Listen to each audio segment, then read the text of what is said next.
Hello guys, आज हम explain करने वाले हैं एक ऐसे डायरेक्टर की मूवी को जिसके लोग दीवाने हैं और इस मूवी का नाम है रेबेल मून। मूवी की शुरुआत में हमें बताया जाता है कि इस ब्रह्मांड में सिर्फ हमारी ही दुनिया नहीं है बल्कि हमारी जैसी बहुत सारी दुनियाएं हैं और इन सभी दुनियाओं में सबसे ताकतवर दुनिया का नाम है मदर वर्ल्ड, जिस पर 1000 महाराजाओं ने लगातार एक के बाद एक हुकूमत की और फिर अपनी सत्ता को बढ़ाने के लिए उन्होंने दूसरी दुनियाओं पर भी कब्जा करना शुरू कर दिया और इस तरह से मदर वर्ल्ड का साम्राज्य इतना बड़ा हो गया कि उनके कब्जे में बहुत सारी दुनियाएं आ गईं जिनके वो मालिक बन गए। पर एक दिन एक गद्दार ने महाराज और महारानी को मार दिया, जिसके बाद मदर वर्ल्ड की ताकत थोड़ी ढीली पड़ गई और इसीलिए जिन लोगों को मदर वर्ल्ड ने गुलाम बना रखा था वो अब बागी बन गए और मदर वर्ल्ड से खुद को आजाद करने की जंग छेड़ दी। और फिर इस नाजुक समय का फायदा उठाकर मदर वर्ल्ड के एक मंत्री बेसिलेरियस ने खुद को मदर वर्ल्ड का संरक्षक यानी लगभग राजा घोषित कर दिया और अपनी ताकत दिखाने के लिए इसने उन सभी दुनियाओं को कुचलने का आदेश दिया जो खुद को आजाद करने की कोशिश कर रही थी। और इसने अपने इस काम के लिए मदर वर्ल्ड के सबसे जल्लाद कमांडर को चुना जिसका नाम एटिकस था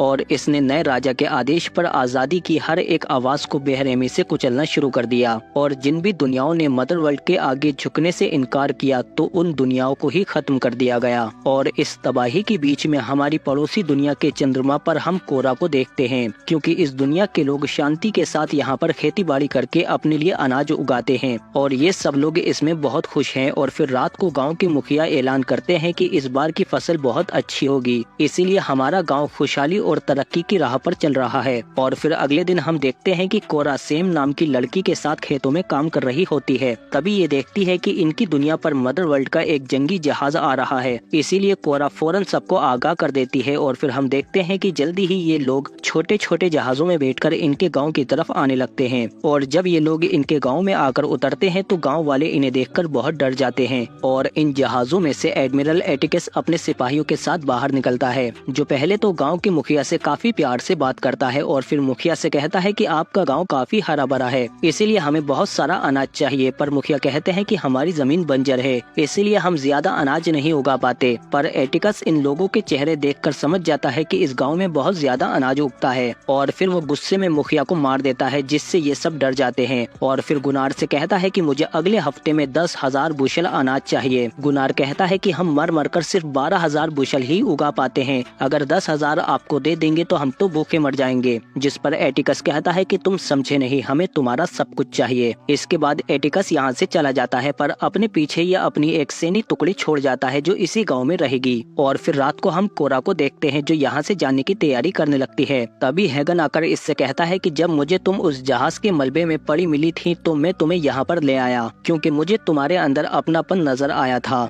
पर क्या अब तुम मुसीबत के समय हमें छोड़कर चली जाओगी? जिस पर कोरा कहती है कि ये जगह अब बर्बाद हो जाएगी, इसीलिए मैं यहाँ रहना नहीं चाहती। और इधर बाहर एटिकस के सिपाहियों की नजर भी सेम पर पड़ जाती है, जिसके साथ वो जबरदस्ती करने लगते हैं। पर कोरा ये सब देखकर अपने आप को रोक नहीं पाती और एटिकस के दरिंदे सेम को अंदर ले जाते हैं। तभी यहाँ पर इनका बॉस भी आ जाता है और वो कहता है कि ये लड़की अब मेरी है। लेकिन तभी कोरा आकर कहती है कि बस बहुत हुआ। जिस पर बॉस कहता है कि एक और आ गई, जाओ इसे मेरे लिए लेकर आओ। और जब इनमें से एक आदमी कोरा के पास जाता है तो कोरा उसे बहुत ही बुरी तरह से मारती है और फिर वो तेजी के साथ इन सभी सिपाहियों को मारने लगती है। और तभी हम देखते हैं कि कोरा लड़ने में इन सभी सिपाहियों से बहुत ज्यादा माहिर है और कोरा इन सबको मारने के बाद जैसे ही ये मार्कस की खोपड़ी उड़ाती है तो बॉस सैम की कनपट्टी पर बंदूक रख देता है, पर फिर भी ये बच नहीं पाता। और फिर जब गाँव वाले यहाँ पर आते हैं तो एटिकस के लोगों को मरा हुआ देखकर ये सब डर जाते हैं। पर कोरा कहती है कि अब हमें हथियार उठाने होंगे और अगर हमें मदर वर्ल्ड का मुकाबला करना है तो हमें उनके दुश्मनों से हाथ मिलाना होगा और हमें ऐसे जाबाजों की जरूरत पड़ेगी जो मदर वर्ल्ड की गुलामी के खिलाफ हैं। इसीलिए मैं जाकर उन सभी जाबाजों को इकट्ठा करूंगी, तभी हम मदर वर्ल्ड से बच पाएंगे। इसके बाद कोरा गुनार को अपने साथ लेकर जाबाजों की तलाश में निकल